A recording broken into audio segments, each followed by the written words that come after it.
Hello there, and welcome to the Thinking Fellows podcast. My name is Caleb, and today I'm joined by my father, Dr. Scott Keith, and our friend Paul Koch. How you doing, Paul? Doing well. Paul has been on the show a number of times, both I think a couple times every year. Actually, he was on pretty early in the first year, and almost every time you've been on, the topic has circulated around preaching. Yeah. So there's a theme when you've come on the show, and I think you were mentioned in a recent episode when Bob Hiller was on to talk about the craft of preaching, right. And so you're joining us today. But before we do that, I just want to remind everybody that 1517 has been upping the amount of resources that it's producing during the sort of COVID-19 lockdown and pandemic. And so if you've been looking for things to do, listen to, read, study, we've been doubling down on the amount of resources we've been producing, not only podcast-wise, but YouTube channels. So you should go check that out.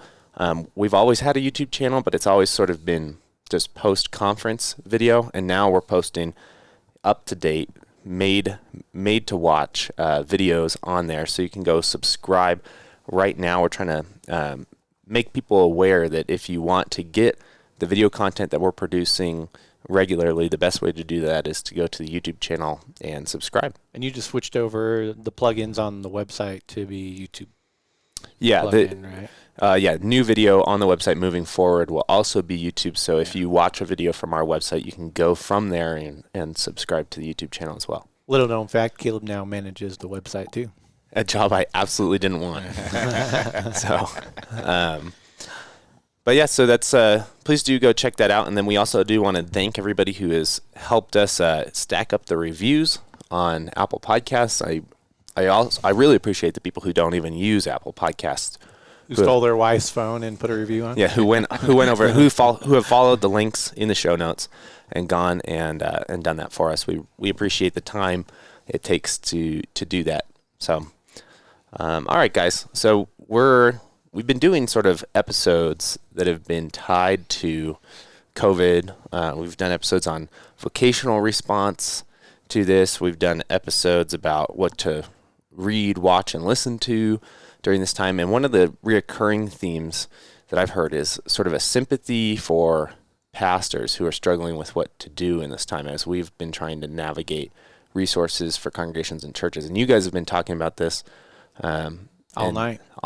And so thought maybe Paul, as a pastor who has had to navigate this situation, could talk about this a little bit. Let me give just a little bit of setup here.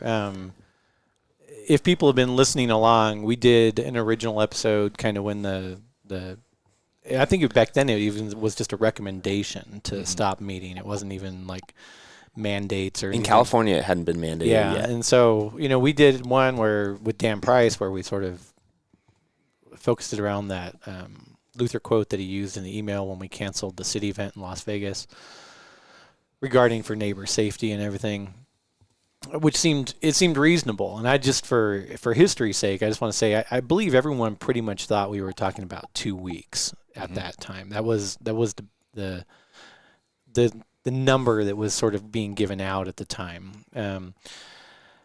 Before, Paul has, I think, all along had a bit of a different perspective on this, which is why I wanted to have him on. I kind of feel like we've had for the sake of neighbor, close down perspective, and we've had the don't be afraid, but also sort of be reasonable perspective. And Paul's got a bit of a different perspective. I did want to say, I hope through all of our discussions on this, it's come across that I'm not necessarily advocating for a particular position on this, because I'm not. I've said every time we've done an episode on this, I've said I'm not a pastor. I don't have the job of shepherding a flock. And at a time like this, that has got to be on every pastor's mind daily. Like, what is the right thing to do here? I will say, and so, just for the sake of saying it, this conversation isn't sort of us saying this is 1517's position on what you should do, because it's not. This is a conversation between a couple of friends, which is what Thinking Fellows was always supposed to be. Kind of listeners eavesdropping in on theological conversations between friends who have been having these theological questions for going on 25 years now. And that's what this show is always supposed to be, and that's what this is. This isn't Thinking Fellow's official position on it. This isn't 1517's, And as this is sort of in process, I don't actually think anybody's got like a hard and fast official position on it. Well, when this show, so as of recording, this is for probably most people week 6 of somewhat staying at home, either reduced job hours or loss of their job. So no, 4 weeks past the original estimate. And by the time this episode comes out, it'll be week 8, and I'm actually sure a lot of these effects will still be there. 3 weeks from now, I'm very confident about that fact. So we'll then at that point be 8 to 10 weeks past the original estimate. Right. For how long churches should have, at least reduced operations, and everybody. I will say I found and I'm trying to not get too political here because we don't do that, but I have found the response from authorities to churches that I've seen online and other places over Easter troubling. Yeah. It seemed like to me all of a sudden coming together, even when congregations were trying to do so in a safe manner that respected social distancing, even people drive up staying in their cars, was all. Well, some of our original position isn't even valid anymore because a lot of it was taking the data sets you have, taking the consideration of the makeup of your congregation, the metro or rural area that you're in, and make a decision that keeps your neighbor in mind. And there's at some level when the law comes in and makes a demand, you can no longer freely serve your neighbor. And the thing that we saw over Easter was churches were no longer given information in which they could make decisions and even recommendations about what the right thing to do to serve their neighbor was. They were told they couldn't. Right? Yeah, they were, so all control was taken This away. is where I found some of this disturbing. I mean, I think even our church was planning on doing a drive-up sunrise service where everybody would stay in their car and nobody would come into contact with anybody, and that was shut down. We were going to drive down for that. And so anyway, I wouldn't say my position on it has changed. I think the variables have changed, which has frightened me a little bit. Right. And so then talking with you last night was interesting. So anyway, I just wanted to say that before I sort of said, this is Paul Koch. He is a pastor of Grace Lutheran Church in Ventura, California. He's the executive editor for our Craft of Preaching project at 1517. He's also one of the main preachers on our For You radio podcast, as well as I guess I'd say co-host of the Ringside with the Preacher Men podcast. Yeah. You're a busy guy. All over 1517. Yeah. Yeah. So happy to be so. Yeah. So Paul. Yeah. Go for it. So it is interesting the conversations we've had these days. So I don't know. Let's see. I don't know how to kind of start this. As people probably know by now, I didn't close my church, and we didn't. We held normal, regular services up until Good Friday, and my sanctuary is fairly large. We were very diligent with our members and encouraging those who were high risk, to stay home. But the church was going to be open. We could certainly.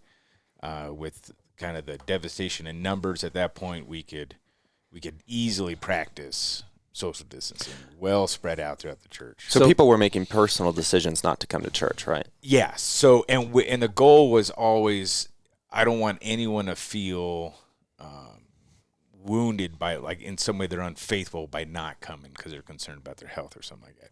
So we went to great lengths to do that, to have open communication. But for those who wanted to come to church, we were still there, and the church itself remained open. So let me just put this in perspective for you because I can be kind of objective. I've gone to your church a lot, and when he says it's a fairly big building, it's an actually big building. Yeah. I mean, it could probably seat 400 people, I think. And I know, back in the day when they had the school and everything, That was big, yeah. there was a lot of people in that. Yes, we're down to 50 maybe. Yeah, and so you're point. down to 50, which means that you could have almost one person in every pew. You could certainly have a family unit every third pew. And that's exactly what they did. People sat in family units. Yeah. They sat with their family, and they spread out all over the church. I mean, you could easily never come into contact Right. with another person in that sanctuary with this. So we did things like I stopped shaking hands at the door. We actually canceled our Bible study, Sunday school, the things afterwards. Where it's a smaller group, buildings, yeah. Smaller building. But you were still coming to receive the gifts. And that to me seemed important. That all changed. Palm Sunday out in Ventura County, there was a pastor who, got himself on the news and made a big ordeal about it, which brought massive community opposition. Yeah. And then so somebody reported us that we were meeting, and then that started conversations throughout Holy Week with points of contact in the city who were high level points of contact. Yes, ended with conversations with the chief of police, who was a wonderful man. We actually had great conversations, and we promised to go get a beer after this is all over. So it actually ended really well. Yeah. Once one is allowed to go get beer. Yes, once that's allowed. Yeah. So anyway, we went through all that, and so we modified for Easter. And what we did for Easter was we did really small little gatherings. I pre-recorded the sermon, did all that kind of stuff. And so the congregation got a message directed to them with the sermon and all that. And then, but those who wanted to come and receive the gifts, confession, absolution, and Lord's Supper, were still able to. It basically made a long day for me. I was there all. Yeah, one at a time. Just this trickling in. Yeah. And we couldn't keep too many people there, and we were had somebody at the door making sure that everything was exceeding the number and all that. And so that's what we've done. But still, to the point is, the church is still open, and for that means something, I think, to the members and to me, because I think when we take the that we're going to stop meeting for the sake of saving a life or something like that you might get sick and therefore you can, you might be asymptomatic, but you can pass it to grandma. Now grandma's going to die. I don't actually think that's justification enough. I think that's sort of the reality of living in any sort of community. Sure. So, I mean, trust me, every time I'm around people, I get sick. So I get it. Yeah. So, so there was a way in which I felt it was important. Now, my struggles have been throughout all this was, am I doing this for my kind of personal arrogance and kind of pride? Because my gut is always to go against sort of bureaucracy anyway. So this is true. Yeah. So is that what's doing it? And am I truly putting people at risk unnecessarily? Yeah. Right. Or am I loving my neighbor by going to whatever lengths I can to make sure they can still receive the gifts of Christ, that is actually what I've been called to do. And I guess I would say I've erred on that side, and I've said we're going to do what we can to keep this going. Well, listen, and now we're rolling a month deep, where a lot of churches have 6 weeks, I think, they've been shuttered for that long. And some of it too was, a lot of the justification had to do with these really extreme vast scenarios. Models of, the governor of California saying 50% of Californians are going to get this. 26 million people are going to contract coronavirus in California. And then having, this is always a problem with sweeping orders or regulation of any type, is it doesn't take into account the differences in localities, even in a state. So where we are right now in San Bernardino County, there's over 2 million people and there's 900 cases, which is less than a And if you quarter were to of a drive percent. through San Bernardino County, you'd understand why that is, Right. because it's a huge. vast county. It's massive, right. and it's really rural. It's not like Yeah. New York City. In fact, I was listening to, on my hike this morning, I was listening to a podcast where somebody was talking about how much easier California's had this than New York, even though they have vast metropolitan population centers. Because we were spread out. Yeah. And I'm thinking to myself, the person who said that doesn't understand that there's literally no comparison between Manhattan and Los Angeles. People don't take a subway to work. Yeah, I mean, That's right. Yeah. Los Angeles is a vast population center, but it is extremely spread out. I mean, most of the places where people live, even in the city of Los Angeles, are individual little ranch-style houses that were built in the 40s and 50s. And when people refer to L.A., it's more often the county. I mean, when people say I work in L.A., they're not usually saying downtown. Well, and it's not. I mean, people aren't on the whole. I mean, some are, but aren't on the whole living in high-rise apartment complexes and things like that, where they're face-to-face with one another in an elevator, and even to go get essential services like groceries. And so this is it's a different area. Like, it's just it's a different thing. And to boot, I'm just going to say this for the sake of defending Paul from some of his critics here. Ventura County has had the lowest number of cases of any county in California.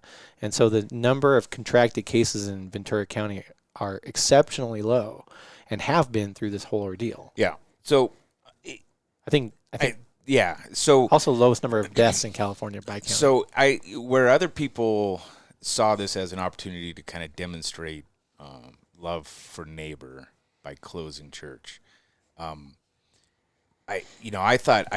always saw there was a danger in subordinating the doors of your church to the government in some way, right? To some other bureaucracy, and so those who have closed, even if now, let's say they're saying, man, it's going on 6 weeks, and I'd really like to open. They've told all their members, and their leadership is all on board with, no, we close until the government now. We're beholden to them to open this up. And so this has done other things that the church truly wasn't prepared for.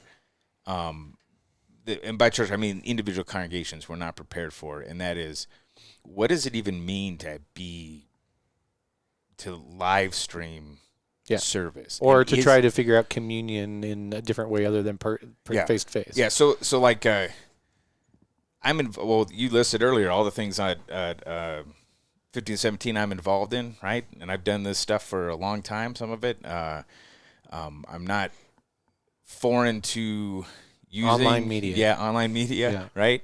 And yet, we've always had conversations where, in the discussion, that these are crucial tools for the church, but it's not church itself. Yeah, agreed. And so now, don't disdain the tools, but at the same time, don't equate the tools to the thing. If somebody says now, like, you'll see things like, hey, join me for church this Sunday, because you can just log in and we'll all join church. If that's what I'm doing, to be honest, what I would do is I would come to you, and Scott, just work for 15, 17. and I would say, listen, why don't you just pay me, because your audio equipment's better, your video's better, your editing team's better. We can put out a way better product, gather more people, and let's just do that. Like, why? And then so there's just a lot of questions that aren't being asked about this stuff. I mean, I know you can do it, and so, but what does it mean to do it? And how does that shaping the individual, especially, and these are the ones I worry about because I struggle with those who go through moments of real doubt in crisis of their faith, where they say, man, what is this meaningful or not? Yeah. And now the churches are just closed. Yeah. It's hard, man.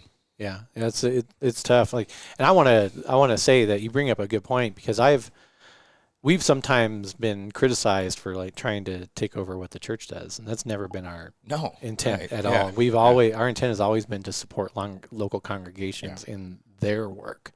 Like people were asking to provide resources for those pastors and those local congregations to make it easier for them to do their work better with their people. When you guys had Bob on and we were talking about craft of preaching, one of the things you guys talked about with him was that you were, we on Craft Preaching, we don't put sermons up. Like, that's not the point. Isn't to say here's a bunch of sermons you can then use. Go read it. It's rather to give you the tools, which is a harder thing to do. but to help you to engage Even in that task. with right? conferencing, I recently had somebody ask, why doesn't Here We Still Stand go through Sunday? Yeah, Because are the because pastors we're that come not to the church. conference have to get back to their churches? Yeah, that's right. That's Because right. a lot of these guys fly back Saturday night yeah. in order to go serve their churches, Oh, and that's what we exactly want why them we to don't. do. That's why we don't do anything on Yeah, every Sunday. year I go, I have to drive home Saturday, get back for church usually. Yeah. We try to end it early enough Yeah. on Saturday so that pastors can get home to serve their churches, because we believe it to be, at least in part, a place where pastors can come to be fed with the gospel themselves, so that they Yes. can be reinvigorated to go preach that gospel and hand over the gifts to their people, not to replace the pastors. Right. And so, and it seems like at a time like this, I don't want to make anybody feel bad for what they've done, and the hard decisions that Right. they've made based on, I don't advice. think anyone made light decisions. Yeah. I mean, they all Advice weighed- of right. elders and Right. councils, and maybe even counsel, right, on what to do. But it has been, I have noticed a distinct sort of difference between people, even if they've provided online content, who have provided that online content only to their people, like as their pastor to their Yeah, people, yeah, yeah. and people that have like now sort of become the pastor for the internet, Right. and Yeah. it's And so you, and it's you, out for everybody. Yeah. Now, I don't think either one is necessarily right or wrong. But I do think there's probably a philosophy difference there. Yeah, but see, this is where that the medium it is often underestimated, what it can do and how it can shift things. Because so I have a lot of friends that are pastors. Well, okay, I have some friends that are pastors, and A lot of acquaintances that are pastors. Yeah. and the guys I know though, and I know what they're doing, and when I talk to them recently, if they're doing like online streaming things on Facebook Live or whatever, they'll say, "Man, but on this sucker, I had like 1,500 people watch it, And only right? 75 people in church. Yeah. So it's this. What does that even mean for you as a pastor, and what does that mean for those people that Yeah. are watching it? That have called you. Yeah, yeah, and that. See, these are the conversations I don't think people are having, and maybe that's part of my caution too, and that I wonder. We all look around us and we see this kind of massive overreach of government right now, and I think a lot of people are starting to wonder. Probably not everybody agrees with. I agree with you. Yeah. Probably not everybody agrees. Well, that's with for that. sure. But a lot of people, no doubt, no matter whether you think it's warranted or not warranted, It's you're seeing more involvement than normal. Yeah, people, I think on all sides are realizing that things are not going to just snap back to what they were. This is changing the landscape. Yeah. To some degree, right?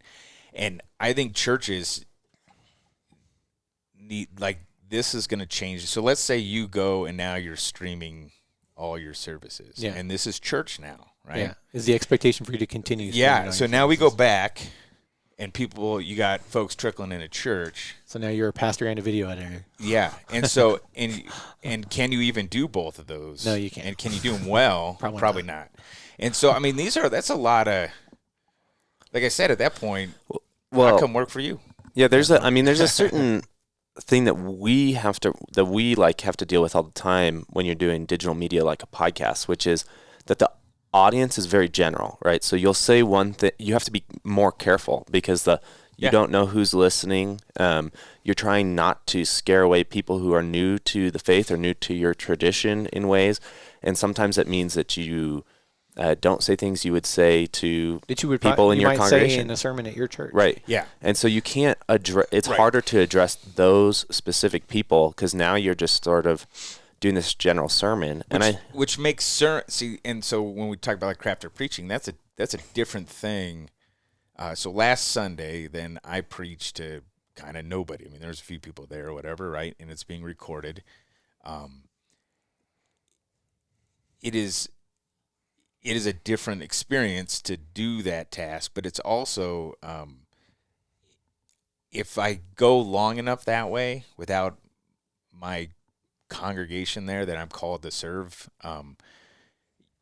in the preparation for that sermon, you're going to, like you said, now it starts becoming more general. It becomes like, in our church body, my church body, it becomes Lutheran Hour ministry, which is lots of nice stories and a good punchline and a little twist. Very general, because it has to be. Now I can't talk about, your father who died, and everyone in the congregation knows it, and they were at the funeral, and we can refer to it, and we can still grieve together and weep together. Last week we baptized. Last week we buried. Last week we married. Yeah. And this is a common experience. It's like, have you ever, when they started banning us using cell phones in our cars, up on your, when you're listening to it, using the handset, it was fascinating. They said, why is that so much more distracting than talking to a passenger in your car? Because when you got a passenger sitting next to you, you can be having the same conversation you would be over the phone, but you now have an extra set of eyes in the car, like, helping you see things you're missing, even if you're kind of spacing out, you're getting emotional in the conversation or whatever, or you just want to tune it out. You actually have another body that changes the dynamic of what's flying down the road now. And that's a real reality in the life of the church. When you have people together, I can speak the same words, or at least similar, and post it, right? And people can see it and respond. But that's very different than when you're sitting next to or in front of or 6 feet away from, right? A person, and you know what they're going through, and it's reflecting on you, and that changes the whole ethos of the moment. Yeah. Well, I mean, the past 6 weeks has been tough, right? I mean, I think, until we were talking, I think I had my limited capacity to have some sympathy for, the situation pastors have been in. But talking to you last night, and just you sort of telling me the actual angst that you've been going through with this, it was different to me, because before that it was theoretical, right? Yeah. This is like, theoretically I can understand that this is hard for pastors. Sure. Yeah. And talking to you last night, it's like, no, this has been devastating. Devastatingly hard, at least. Well, I would say, I know last night, I was drinking some rye too. That always helps. But put a little sauce on the story. but it was, I think, being fairly honest that, throughout my career, and everyone of course knows this theoretically, but pastors, just like anybody else, go through times where they have real legitimate doubts, not just doubts about some point of doctrine or something, but about the big doubts. What am I doing? What is any of this even matter? That kind of thing. And I was kind of struggling with some of that, and it had to do with people in my life who were. I also surround myself with a lot of non-believers. Unbelievers, yeah.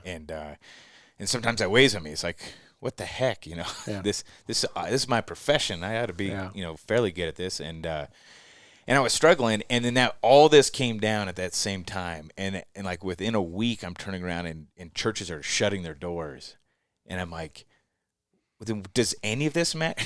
Like it was very personal at that point for me. And I can't be the only one, and I'm certainly there's a lot that are not pastors that go through this all the time. Yeah, well, that's not an objective comment on what to do or not do. It's a recounting of the fact that, in your particular situation, or at least the sort of the life that you've chosen, you do encounter a lot of unbelievers who end up having a lot of questions for you. And you told me a great story last night about how, you putting yourself in those situations has led to at least one family who is now a member of your congregation and baptized themselves, have themselves baptized in their children, and their whole house, as it were. But having sort of been in that situation before in some of my previous jobs, it is a different kind of trying. When it's different having like an academic discussion about the doubts people might have than it is actually talking to people who have doubts, right? Yeah. Or don't or don't know or are fully objectionable. And that does weigh on you. I mean, it weighs on you in a wholly different way. And I can see how it would be definitely difficult to look at somebody that you're trying to convince that this is the truth above all other truths, and to just say, well, now we're going to shut it down. Yeah. And so the big concern or fear was, for so many people, the church, the local congregation or whatever, they view it as a non-thing and something that's not crucial at all.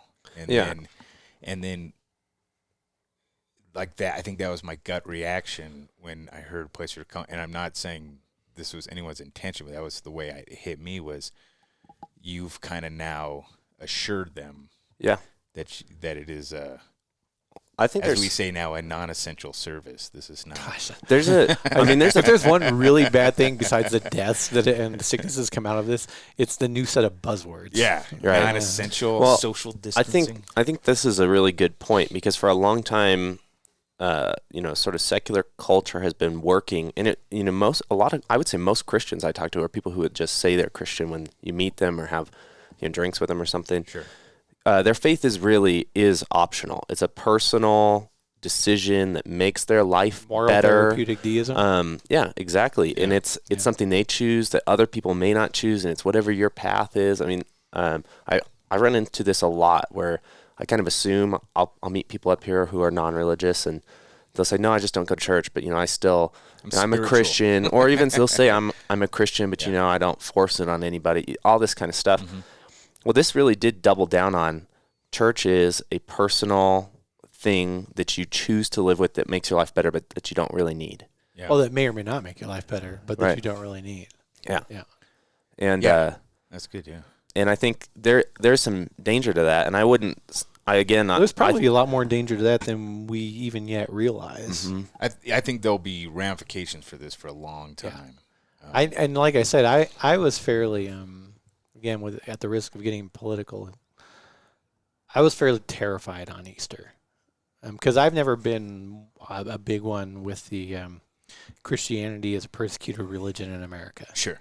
I just have been like, really? I mean, still 60% of people still claim to be Christian, and even politicians. There's 10,000 people in 6 churches in Big Bear. I mean, there's even if politicians sort of hedge their bets, they usually, if you get them to break into prayer, break into like some semblance of a Christianish prayer and all this stuff. And so I'm like, but the scenes from Easter were scary. They were scary. Yeah. It was scary how quickly government officials would forcefully enforce, in my opinion, questionable orders.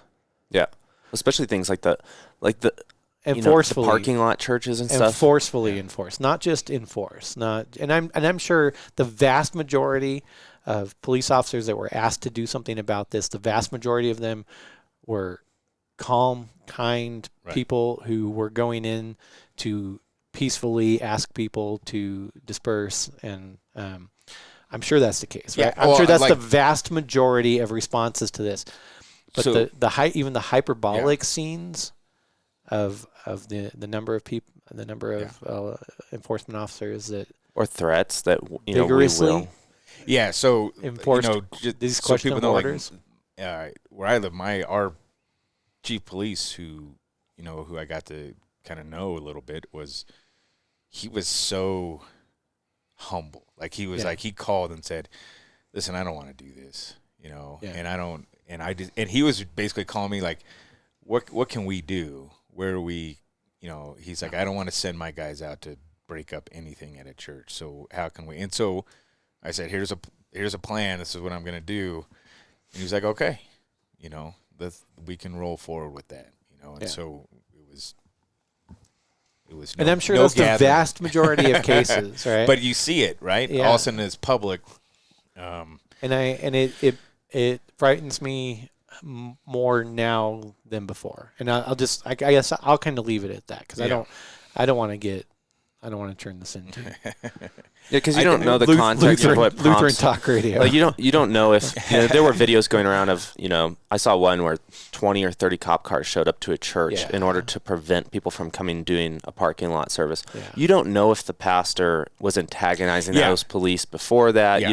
You don't know any of that, but it does make you realize that there is a button that can be pushed where the state will enforce things against a church. Yeah. Which previously, because I didn't imagine this, right? And you're talking to a guy that's read books about the 1918 flu pandemic, right? Yeah. And I still didn't imagine this. I did imagine, and that's interesting to me. And so I'm not trying, again, I feel like I'm really hedging my bets. Yes. Right.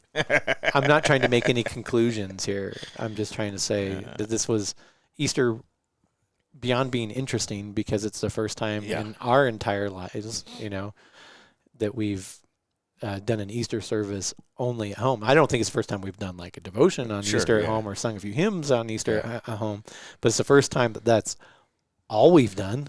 And that was really different. Watching my little grandchildren of now 4 and 2 try to wrap their head around the fact that church was the dinner table. At 4 and 2, I mean they kept asking, "Are we going to church?" They know throughout the day. They know fairly well what to do when they go to church. Yeah, but like around the dinner table is a different story. Was a different story, and like we played a sermon, one of Donovan Riley's sermons, and they didn't know what to do while the cell phone is playing a sermon. It's like, what does this mean? What is this? And it was just an exceedingly different experience. And then I didn't really see many of the scenes online, but Caleb was sure to share them with me. And another thing I think is that is involved in here. I know when C.S. Lewis in his Four Loves talks about friendship. He speaks of it in that beautiful way of at its core, it's a rebellion, right? And it's because when you have friends together, right, this is the seeds of resistance or something like that.